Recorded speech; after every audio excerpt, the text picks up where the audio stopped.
Any other table would like to volunteer? Everybody will speak, inshallah. Assalamu alaikum.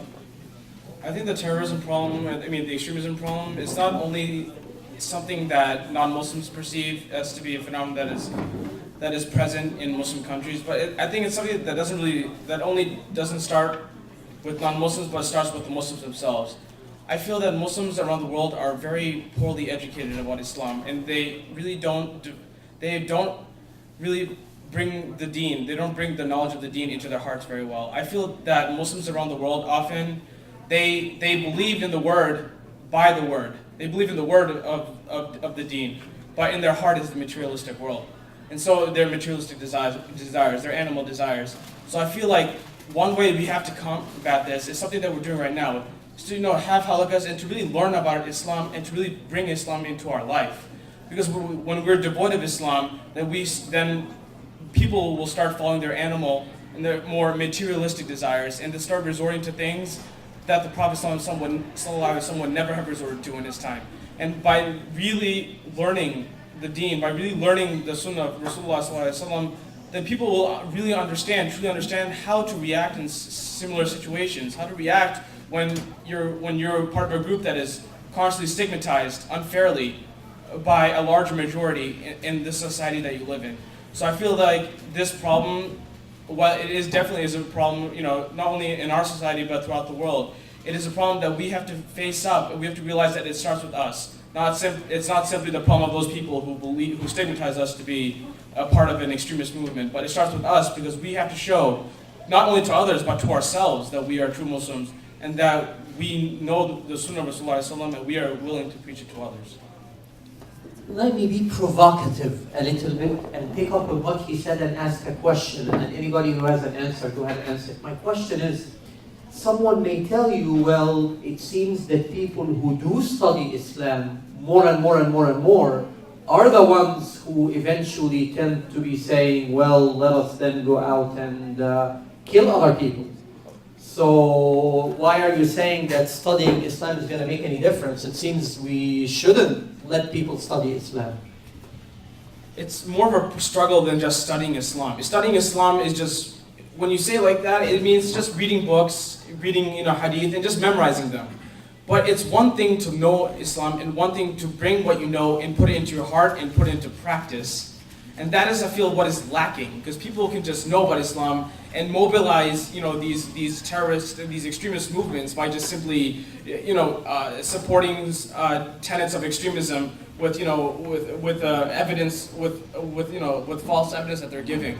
But it is a struggle not to just learn Islam, but to put it into your heart, and that itself is a struggle that we all are going through and need to go through. Because it's one thing to know Islam and another thing to practice it and to put it into our heart, and that is something that people are lacking. Because when people who are very learned scholars about Islam, when they try to use Islam to justify extremism and terrorist movements, it's not because they feel the power of Islam in their hearts, it's because they have their own personal agenda. And that personal agenda stems from materialistic desires. And that, I believe, the struggle of our lives is to bring Islam into our hearts.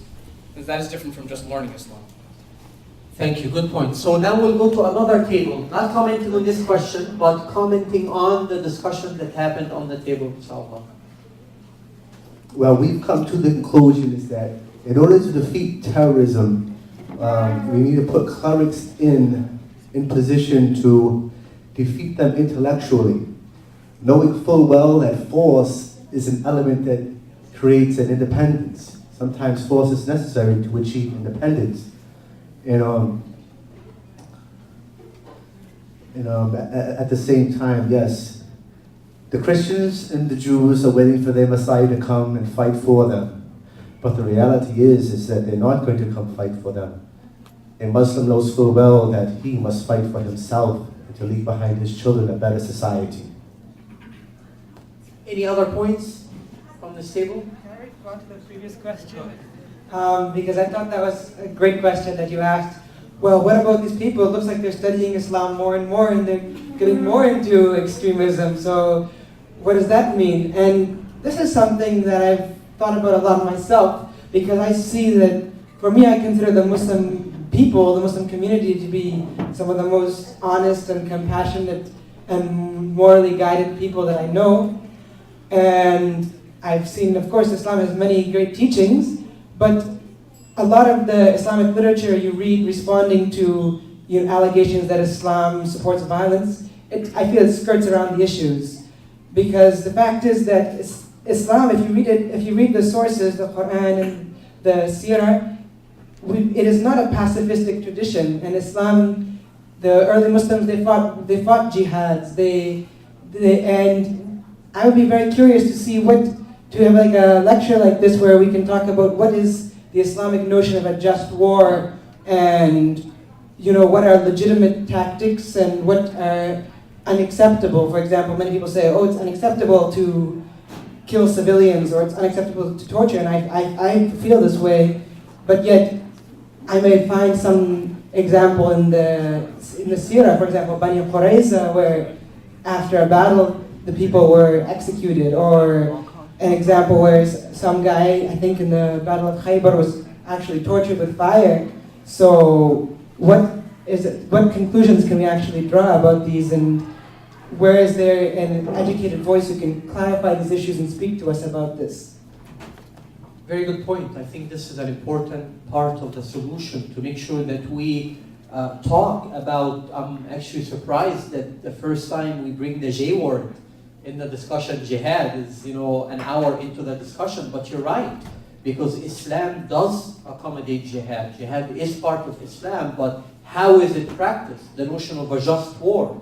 There isn't any group of people who don't try to defend themselves and have a notion of being able to defend themselves when they are at war. But even war has regulations, and there are a lot of these regulations from the sayings of the Prophet about how to engage in a war. That's one. And then number two, what is a just war? And then number three, how it is not legitimate for a person to just himself declare, I am declaring war because I am just a great individual, but that there are ways for that war to be declared. But point well taken, that's a discussion that definitely needs to be had, and inshallah we will have it in some of our future conversations. One more from this table, then we'll go to another table, inshallah. Bismillah. The fact is, in our societies, especially back home, people are very emotional, and they're very, especially the common people, they're very easily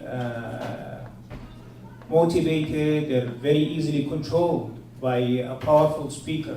Someone who knows the language very well, who knows how to grab people's hearts and minds. They can very easily manipulate their feelings.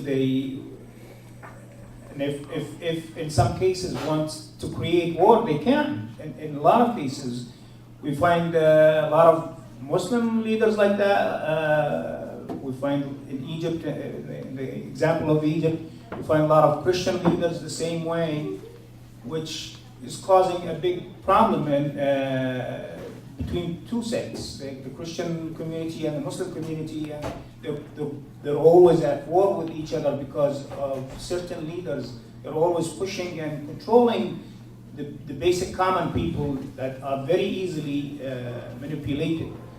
And the problem is going to continue to be there. For one thing is those leaders don't think about the well-being of the whole society or of all of Islam. They just think about their immediate gains from whatever they're doing.